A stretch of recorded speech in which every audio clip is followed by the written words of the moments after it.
আর নাভিপদ্মের উপর হচ্ছে সপ্ত স্বর্গ, তাহলে 7 গুণে 14। এই 14 ভুবন যখন তোমার এই হরিনাম সংকীর্তন হবে, তখন তোমার দেহের আত্মীয় স্বজন যারা, বিবাদী যারা, তারাও তখন হরিনামে কৃষ্ণ নামে নৃত্য করবে। তাই বললেন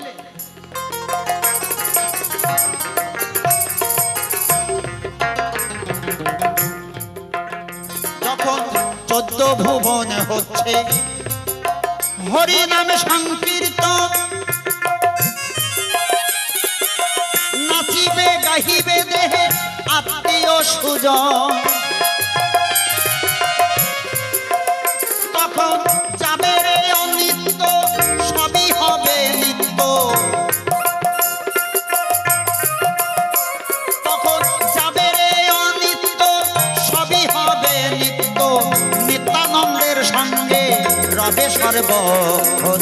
দৈহিক ভাব ছাড়ো অদ্বৈত ভাব ধরো, হৃদয় নবদ্বীপ করো গৌর দিবে দর্শন। দৈহিক ভাব ছাড়ো অদ্বৈত ভাব ধরো, হৃদয় নবদ্বীপ করো গৌর দিবে দর্শন।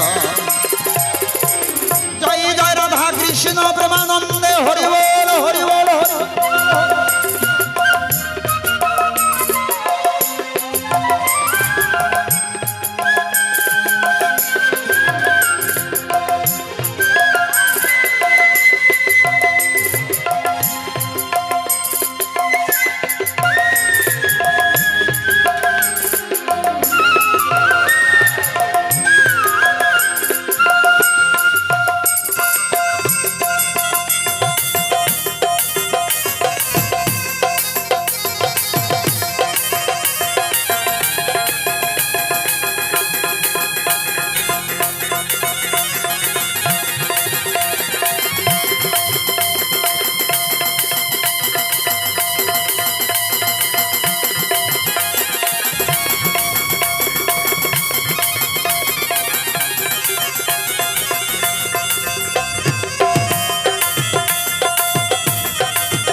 রাধা কৃষ্ণ এক আত্মা দুই দেহ ধরি,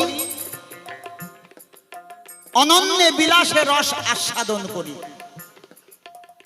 এই দুই একেবে হলেন চৈতন্য গোসাই, ভাব আস্বাদিতে দোহে হলেন একটাই। অর্থাৎ রাধা কৃষ্ণ মিলিত তনুই হচ্ছে আমার গৌর।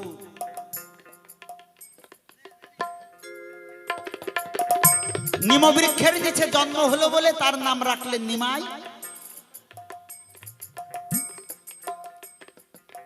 তার দেহটা যখন গৌর বর্ণ হয়ে গেল, তখন নাম হয়ে গেল গৌর।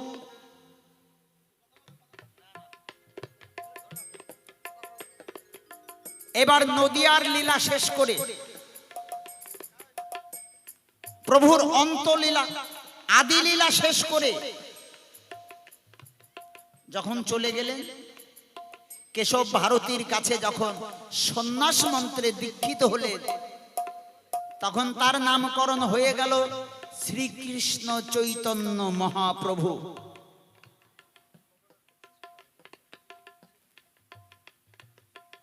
এটা প্রমোশন হয়। কেউ প্রথমে বাবা সিভিক ভলেন্টিয়ার চাকরি করছে, এই চাকরি করতে করতে এমন ভালো কাজ করছে, ওর প্রমোশন হয়ে গেল, তখন হয়তো পুলিশও হয়ে গেল।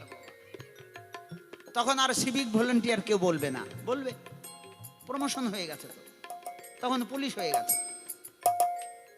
ওর কর্ম যদি ভালো হয় তখন আবার প্রমোশন হয়ে যাবে, হয়তো থানার ছোট দারোগা হয়ে যাবে।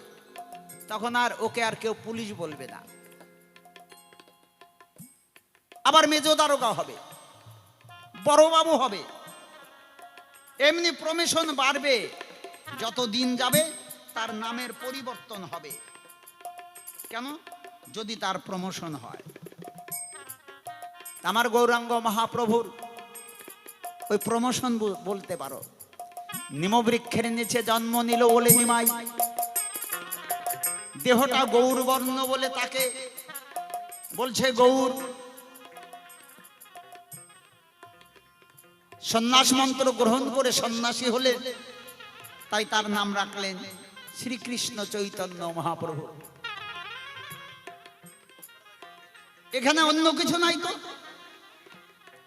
তাহলে গৌর রূপটা কেমন জিজ্ঞাসা করেছে, গৌর বর্ণটা কেমন? এই যে রাধা আর কৃষ্ণ দুটি তত্ত্ব, এই দুটি তত্ত্ব কি? রাধা হচ্ছে শৃঙ্গার রসের আশ্রয় কোটি, আর কৃষ্ণ শৃঙ্গার রসের বিষয় কোটি।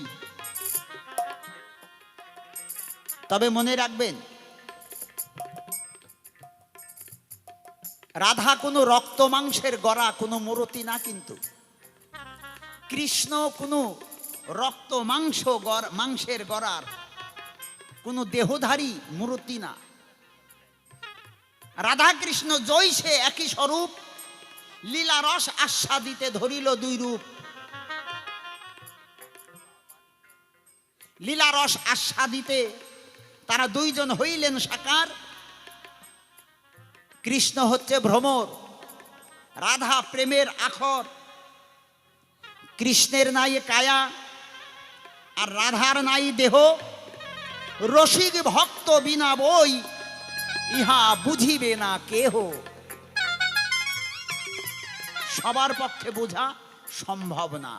যদি রসিক ভক্ত হয় তবে সে বুঝতে পারবে, রসিক ভক্ত বিনা বই ইহা বুঝিবে না কেহ। তা রাধা আশ্রয় কোটি তত্ত্ব, কৃষ্ণ বিষয় কোটি। ওই কালো কৃষ্ণ যখন ওই আশ্রয় কোটি রাধা তত্ত্ব আশ্রয় কোটির আধারে পড়ে, যখন আধারে পড়ে তখন আর কৃষ্ণ কালো থাকে না, তখন কৃষ্ণ গৌর রূপ ধারণ করে। নিতাই গৌর প্রেমানন্দে হরি বল হরি বল।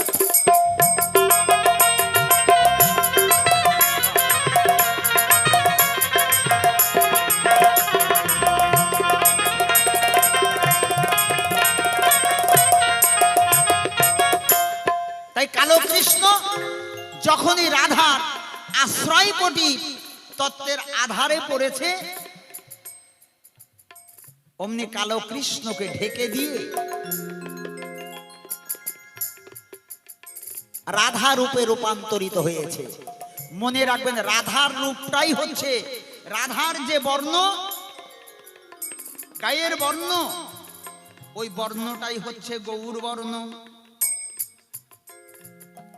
রাধায় অঙ্গ দিয়ে কৃষ্ণ অঙ্গ ঢাকা, কালো কৃষ্ণ ঢাকা। গৌর বর্ণটাই হচ্ছে রাধার রূপ। তাই পদকার বললেন,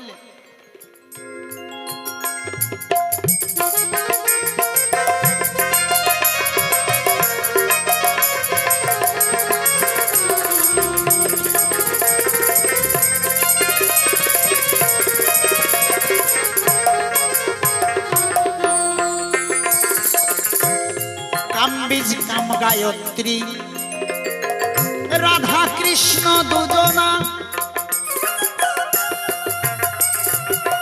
দোহে দোহার ভাব করে রে বর্ণনা।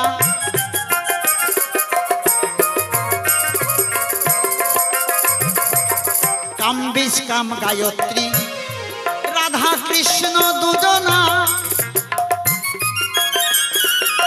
দোহে দোহার ভাব করে রে বর্ণনা। এই কলি করিতে ধন্য শ্রীকৃষ্ণ চৈতন্য, কলি করিতে ধন্য শ্রীকৃষ্ণ চৈতন্য, প্রেমের বন্যায় তিনি ভাসালেন ভুবন। দৈহিক ভাব ছাড়ো, অদ্বৈত ভাব ধরো, হৃদয় নবদ্বীপ করো, গৌর দিবে দর্শন। দৈহিক ভাব ছাড়ো, অদ্বৈত ভাব ধরো, হৃদয় নবদ্বীপ করো, গৌর দিবে দর্শন।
মহাপ্রভু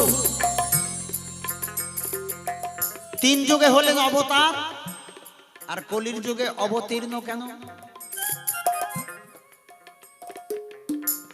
সত্য যুগে যদি যাই লক্ষ্মী আর নারায়ণ পাই, তারা দুজন আলাদা আলাদা।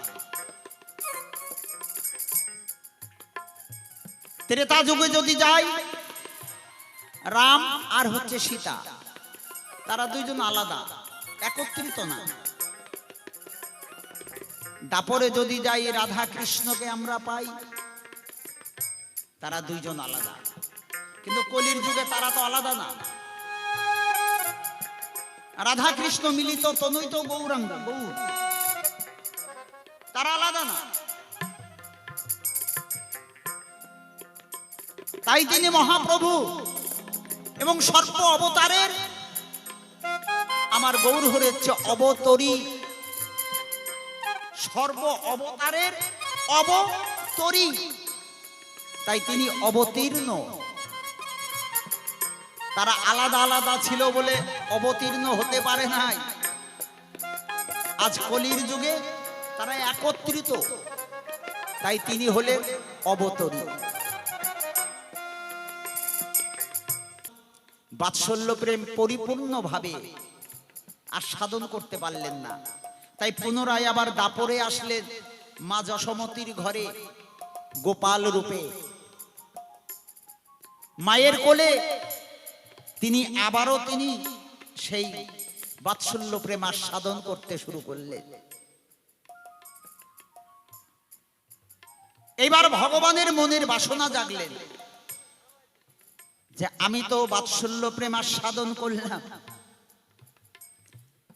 কিন্তু আমি ভক্ত ভাব, এই ভক্ত ভাব আমি আর সাধন করতে পারলাম না। কৃষ্ণ যে পথ দিয়ে যেতেন, যেখানে কৃষ্ণ পা ফেলতেন, ওই পায়ের তলার মাটি উঠিয়ে বৃন্দাবনের গোপীরা খেত। কৃষ্ণ একদিন দেখে মনে মনে ভাবছে, কি ব্যাপার, যেখানে আমার পা পড়ে সেখান থেকে মাটি তুলে গোপীরা খায় কেন? এর মধ্যে নিশ্চয় কোনো স্বাদ আছে। কৃষ্ণ নিজেই একদিন খেয়েছে, বুঝলেন, নিজের পায়ের তলার মাটি উঠিয়ে কৃষ্ণ নিজে খাচ্ছে, কিন্তু কোনো স্বাদ পাচ্ছে না, কোনো স্বাদই নাই, না ঝাল, না টক, না মিষ্টি, না তেতো, কোন রকম স্বাদ নাই।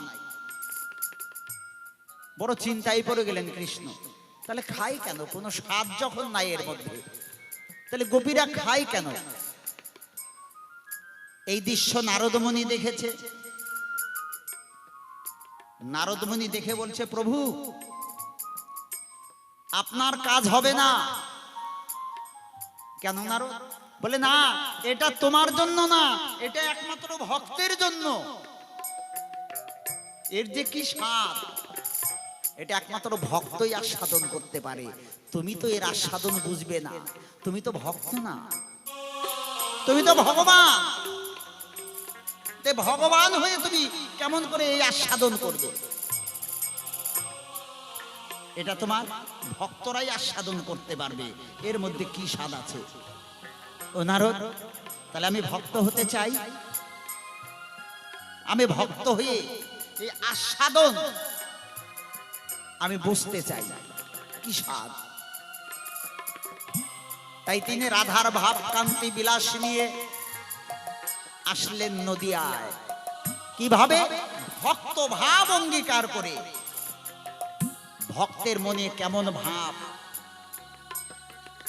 ভক্তের কেমন ভক্তি, ভগবানকে ভক্ত ভালোবেসে কি সুখ আস্বাদন করে, কি শান্তি পায় অন্তরে, এটাই আস্বাদন করার জন্য প্রভু ভক্ত ভাব অঙ্গীকার করে নদিয়ায় আসলেন। হরি বল, হরি বল, হরি বল।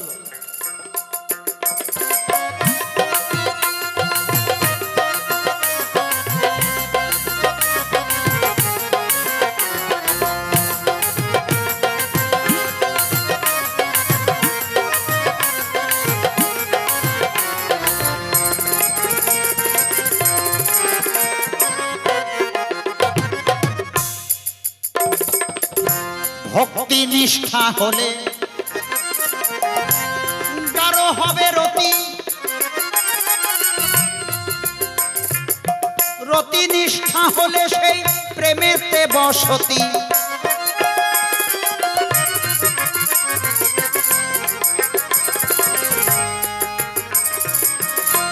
ভক্তি নিষ্ঠা হলে গাঢ় হবে রতি, রতি নিষ্ঠা হলে সেই প্রেমেতে বসতি। তখন প্রেমে পাগল পারা সাজারে পসরা হয়ে, প্রেমে পাগল পারা সাজারে পসরা। তখন রসময় গৌর করে রস আস্বাদন। দৈহিক ভাব ছাড়ো, অদ্বৈত ভাব ধরো, হৃদয় নবদ্বীপ করো, গৌর দিবে দর্শন। দৈহিক ভাব ছাড়ো, অদ্বৈত ভাব ধরো, হৃদয় নবদ্বীপ করো, গৌর দিবে দর্শন।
শান্ত দাস্য সখ্য বাৎসল্য এই মধুরেতে বৈশে,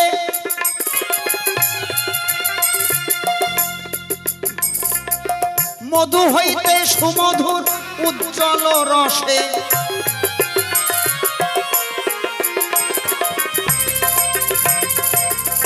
ভাগ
রসে শান্তদাস্য সখ্য বাৎসল্য মধুরেতে বৈশে কৃষ্ণ প্রাপ্তির উপায় এই প্রেমা হইতে এই প্রেমের কথা লিখেন ভাগবতে।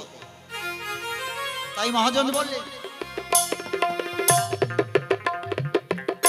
শান্তদাস্য সখ্য বাৎসল্য মধুরেতে বৈশে মধু হইতে সুমধুর উজ্জ্বল রসে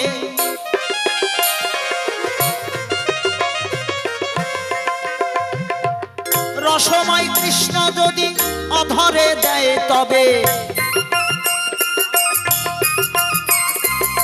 রসময় কৃষ্ণ যদি অধরে দেয় তবে গোসাই গোসাই মনোহরের বাসনা হবে রে পূরণ। রসময় কৃষ্ণ যদি অধরে দেয় তবে গোসাই মনোহরের বাসনা হবে রে পূরণ। দৈহিক ভাব ছাড়ো অদ্বৈত ভাব ধরো হৃদয় নবদ্বীপ করো গৌর দিবে দর্শন। আসিলে গৌরাঙ্গ গৌর হবে অঙ্গ আসিলে গৌরাঙ্গ গৌর হবে অঙ্গ সংকীর্তনে ভঙ্গ হবে না কখন। দৈহিক ভাব ছাড়ো অদ্বৈত ভাব ধরো হৃদয় নবদ্বীপ করো গৌর দিবে দর্শন।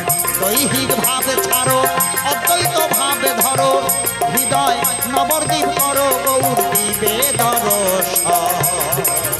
হৃদয় নবদ্বীপ করো গৌর দিবে দর্শন। হৃদয় নবদ্বীপ করো গৌর দিবে দর্শন। হৃদয় নবদ্বীপ করো গৌর দিবে দর্শন। শোনো শোনো ভক্ত আমার তোমারে জানাই এক এক করে অনেক কথা জিজ্ঞাসিলে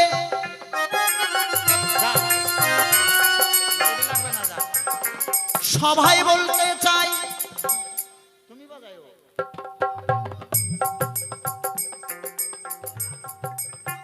নিম বৃক্ষের তলে কেন গৌরাঙ্গ হইল জনম।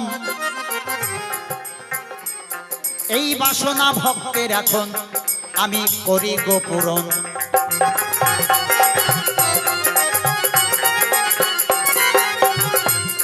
এই নিম বৃক্ষ পূর্ব জন্মে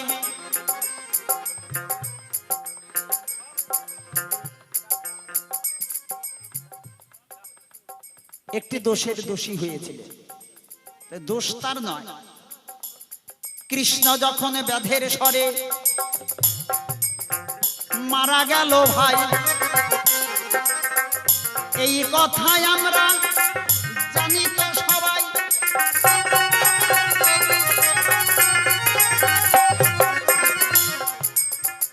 এই নিম বৃক্ষ পূর্ব জন্মে তমাল বৃক্ষ ছিল। সেই তমাল বৃক্ষেই কৃষ্ণচন্দ্র ব্যাধের স্বরে প্রাণ যেতে দিল।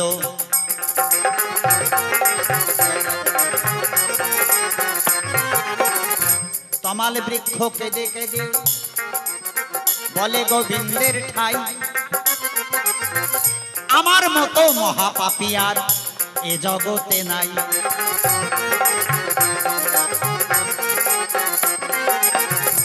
বলো বলো কৃষ্ণ জনার্দন মিনতি জানাই আমি কেমন করে মুক্তি হব ও ভগবান বলো দেখি তাই।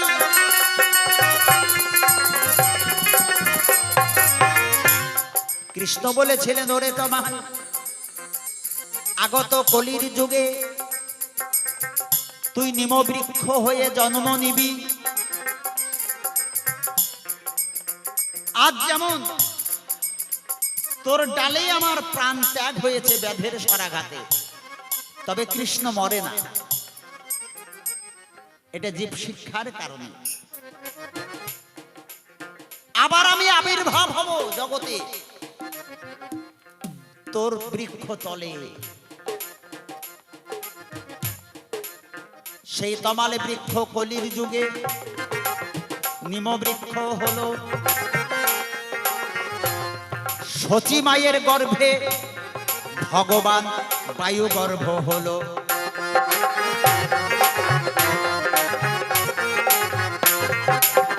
সচীমা কোনো গর্ভ যন্ত্রণা ভোগ করে নাই। গর্ভ যন্ত্রণা যে মায়েদের, এটা ভোগ করে নাই সচীমা, কারণ ভগবান এসেছিলেন তার উদরে বায়ু গর্ভ হয়ে। সবাই থাকে 10 মাস 10 দিন, আর আমার গৌরাঙ্গ মহাপ্রভু ছিলেন 13 মাস। কেন? সচীমা ওই নিমবৃক্ষের তলে যায় না, প্রভু আবির্ভাব হতে পারে না। এমনি করতে করতে যখন 13 মাস হয়ে গেল, 13 মাস 15 দিন, একদিন সচী মাতা সেই নিমবৃক্ষের তলে অমনি গেল।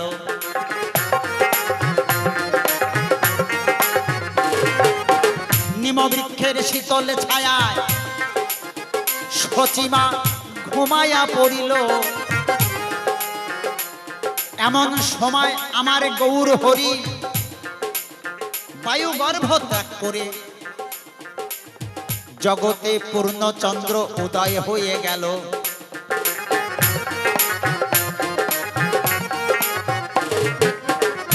আমার গৌর হরি পূর্ণচন্দ্র, কথা মিথ্যা নয়।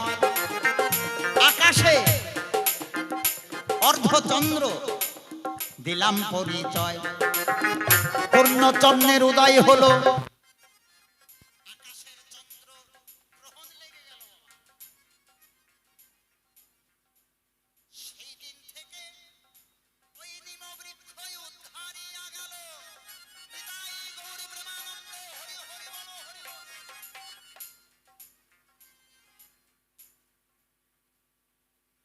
তাই নিমবৃক্ষের তলায় জন্ম নিল, নাম হইল নিমাই। এক এক করে তোমার কাছে খুলে বললাম তাই।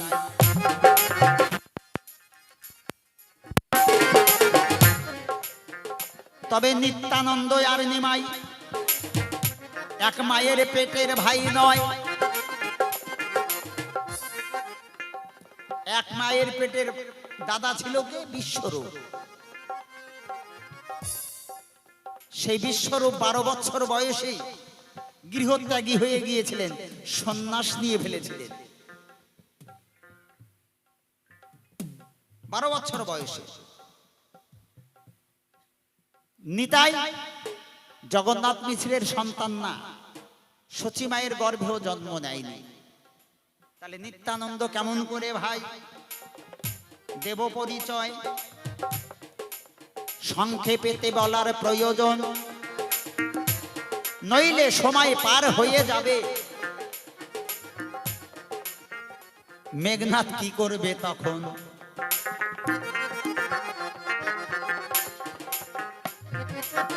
নিত্যানন্দের বাবার নাম হচ্ছে হারাই পণ্ডিত, আর মায়ের নাম পদ্মা দেবী। বাড়ি কোথায়? একচক্রা গ্রামে, নদিয়ায় না, একচক্রা গ্রামে। এই নিতাইয়ের যখন জন্ম হলো, ছোটবেলার নাম কিন্তু নিতাই ছিল না, নাম ছিল তার কুবের। মা বাবা নাম রেখেছিলেন কুবের।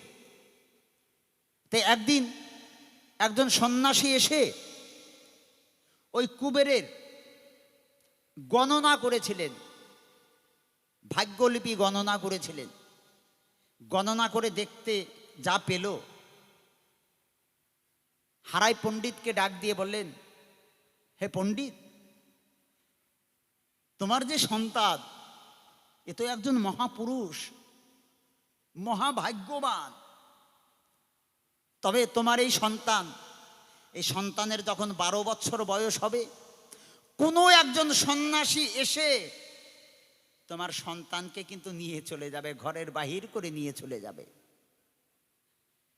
এই কথা শোনা মাত্রই হারাই পণ্ডিতের মাথায় যেন বজ্রাঘাত পড়লেন,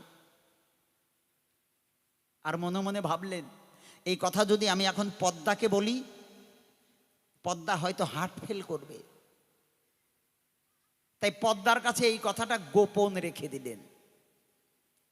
যখনই গোপন রেখে দিল, ধীরে ধীরে সেই কুবের তার বন্ধুদের সঙ্গে খেলাধুলা করে, আর এদিকে বিশ্বরূপ সন্ন্যাস নিয়ে একচক্রা গ্রামে গেলেন। একচক্রা গ্রামে গিয়ে দেখছে ছেলেগুলো খেলাধুলা করছে, খেলাধুলা করছে। আর ওই কুবেরকে দেখে তার মনে লেগে গেছে, মানে সমস্ত ছেলেদের মধ্যে কুবেরটা হচ্ছে আলাদা। আর কুবেরের এমনই একটা নিয়ম ছিল, কোনো সাধুগুরু বৈষ্ণব দেখলেই বাড়িতে ডেকে নিয়ে যেত, টেনে বাড়িতে নিয়ে যেত, 2, 4, 5 দিন 10 দিন রাখতো, তারপরে তাকে ছাড়তো। ওই বিশ্বরূপকে দেখা মাত্রই ওই কুবের করে নাই দেরি, ছুটে এসে ওই বিশ্বরূপকে জড়িয়ে ধরেছে। জড়িয়ে ধরার সঙ্গে সঙ্গে তাদের দুইজনার মধ্যে মনের টান হয়ে গেছে। কেন? এটা শুধু এই যুগের টান নয়, পূর্বের যোগসূত্র আছে। তাই টানতে টানতে কুবের বিশ্বরূপকে নিয়ে গেলেন নিজের বাড়িতে। নিজের বাড়িতে নিয়ে গিয়ে 1 মাস সেখানে ছিলেন বিশ্বরূপ। একটা মাস থাকলেন। তারপরে একদিন বিশ্বরূপ ডাক দিয়ে বলছে, মা, পদ্মাকে বলছে, মা, আমি তো সন্ন্যাসী, এতদিন কারো গৃহে থাকা একটা সন্ন্যাসীর সম্ভব না, তাই তুমি আমাকে বিদায় দাও, আমি চলে যেতে চাই। তখন পদ্মা বলেছিলেন, হ্যাঁ, তোমাকে আমি বিদায় দেব। তো এতদিন আমি একজন সন্ন্যাসীকে সেবা যত্ন করলাম, তা আমি সেবার দক্ষিণা দেব না? তুমি আমার কাছে দক্ষিণা নাও। কি দক্ষিণা চাও? টাকা পয়সা, সোনা দানা, যা তোমার প্রয়োজন তাই তুমি আমার কাছে চেয়ে নাও। সন্ন্যাসী বললেন, বিশ্বরূপ বললেন, মা, আমি তো সন্ন্যাসী, আমি ধন ঐশ্বর্য দিয়ে, সোনা দানা দিয়ে কি করব? আমার তো এ প্রয়োজন নাই। যদি তুমি আমাকে দক্ষিণা দাও, আমাকে কথা দিতে হবে, কথা দিতে হবে। আমি যা চাইব তুমি আমাকে দক্ষিণা দেবে তো মা? পদ্মা কথা দিলেন, আমি কথা দিলাম, তুমি যা চাইবে আমি তাই দেব। এই প্রতিজ্ঞা করা মাত্রই সেই বিশ্বরূপ সন্ন্যাসী বললেন, মা, যদি আমাকে দক্ষিণা দিতে হয়, তাহলে তোমার যে আদরের সন্তান কুবের, এই কুবেরকে আমাকে দক্ষিণা দাও। আমার জীবনে এই কুবেরের খুবই প্রয়োজন।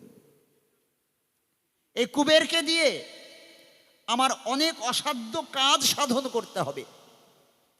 তুমি আমাকে, তোমার ওই কুবেরকে আমাকে দক্ষিণা দাও। এই কথা শোনা মাত্রই মা পদ্মা অজ্ঞান হয়ে গেলেন। নিজের পুত্রকে চাইলেন দক্ষিণা, একমাত্র আমার সন্তান কুবের, তাকে আমি দিয়ে দেব। এমন সময় হারাই পণ্ডিত ছুটে এসে বললেন, পদ্মা, আমি একটা কথা তোমার কাছে গোপন রেখেছিলাম। যেদিন আমাদের কুবেরের গণনা করলেন, সেদিন সেই সাধু বলেছিলেন, আমার কুবেরের যখন 12 বছর পূর্ণ হবে, তখন কোনো এক সন্ন্যাসী এসে আমাদের কুবেরকে ঘরের বাহির করে নিয়ে যাবে।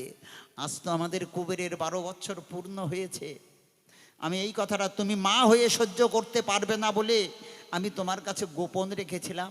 ওগো পদ্মা, তুমি যে সত্যে আবদ্ধ হয়েছ, যদি সত্য ভঙ্গ করো তোমার কথার দাম থাকে না, তুমি দিয়ে দাও, হাসি মুখে দিয়ে দাও। সঙ্গে সঙ্গে কুবেরের হাতে, কুবেরকে ওই বিশ্বরূপের হাতে দক্ষিণা স্বরূপ তুলে দিলেন।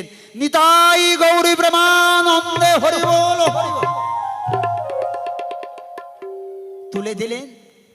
কুবেরকে নিয়ে বিশ্বরূপ চলে গেলেন বৃন্দাবনে। সেখানে গিয়ে কুবেরকে দীক্ষা দিলেন মাধবেন্দ্রপুরীর কাছে। মাধবেন্দ্রপুরীর কাছে দীক্ষা দেওয়ার পরে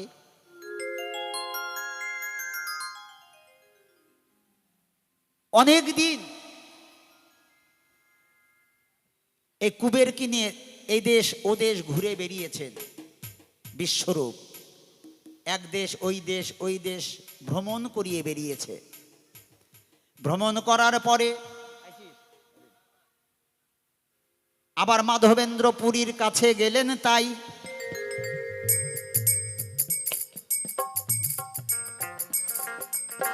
মাধবেন্দ্রপুরী আদেশ দিলেন, তোমাকে নদিয়ায় যাওয়া চাই। কারণ সেখানে একজন মহাপুরুষ আবির্ভাব হয়েছে। সে যেমন গুণী, যেমন জ্ঞানী, যেমন তার রূপ, তোমাকে বড় প্রয়োজন নিতাই। তার নাম রাখলেন নিতাই। তোমাকে ওই মানুষটার খুবই প্রয়োজন। গুরুর আদেশ পেয়ে নিতাই আর বিশ্বরূপ আবার নদিয়ায় এলো। গঙ্গার ঘাট পার হয়ে দুইজন এক ব্রাহ্মণের বাড়িতেই উঠিল।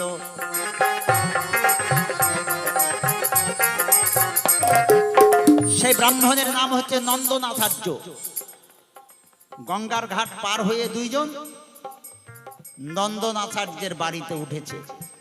এ যেন আগের থেকেই পরিকল্পনা করা। প্রভু আমার বুঝতে পেরেছেন একজন মহাপুরুষ এসেছে নদিয়া, আগেই জানেন। তাই সকালবেলা ভক্তদেরকে বললেন, শোনো ভক্তগণ, আমি কালকে রাত্রে স্বপ্নে দেখেছি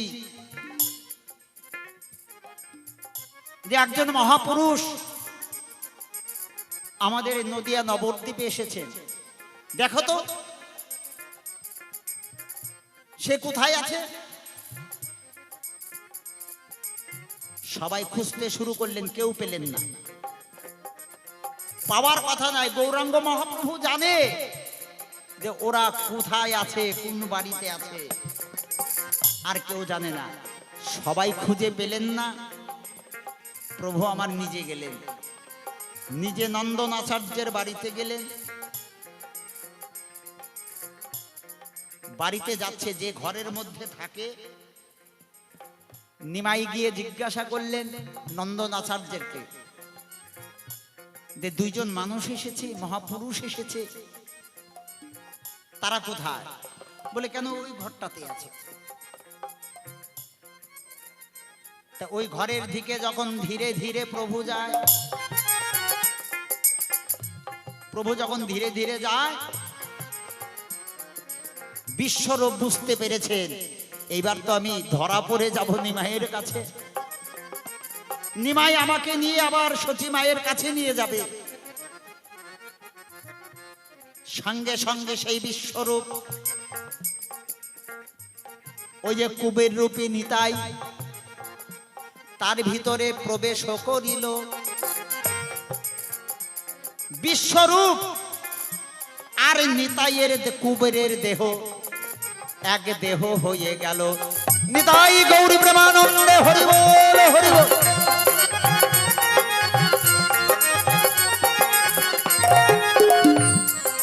বিশ্বরূপ গিয়ে নিতাইয়ের দেহের ভিতরে প্রবেশ করলেন। আর বিশ্বরূপকে দেখতে যেমন,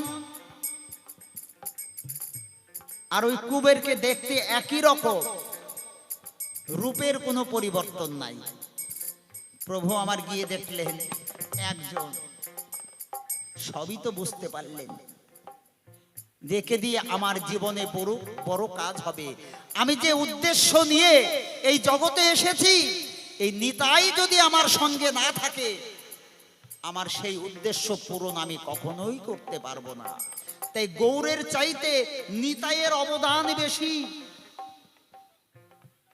নিতাইয়ের অবদান বেশি।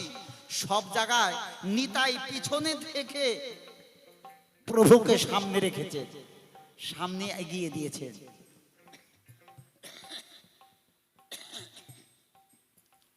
ওই গোদাবরী তীরের কথা জানতেন না প্রভু, নিত্যানন্দ আভাস দিয়েছিলেন যে তুমি যদি কখনো গোদাবরীর তীরে যাও, আলালনাথে যাও, তাহলে ওখানে এক ধরনের ভক্ত আছে যারা এই রাধা কৃষ্ণ ভজন করে, যুগল ভজন করে, ওখানে গেলে পাবে।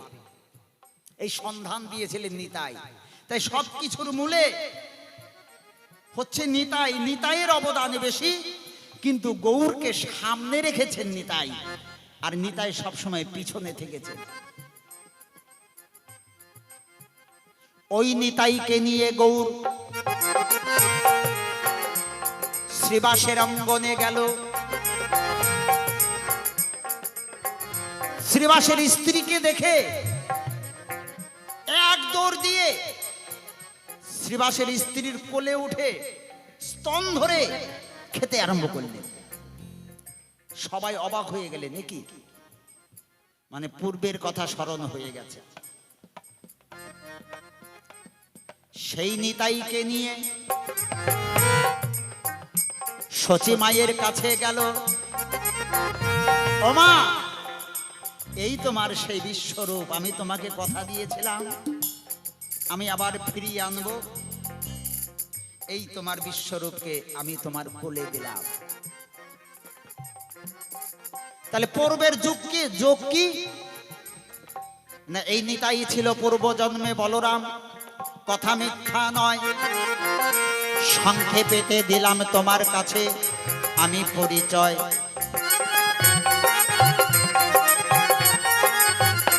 প্রথমবারে রাখলাম আমার পালালো লহরি।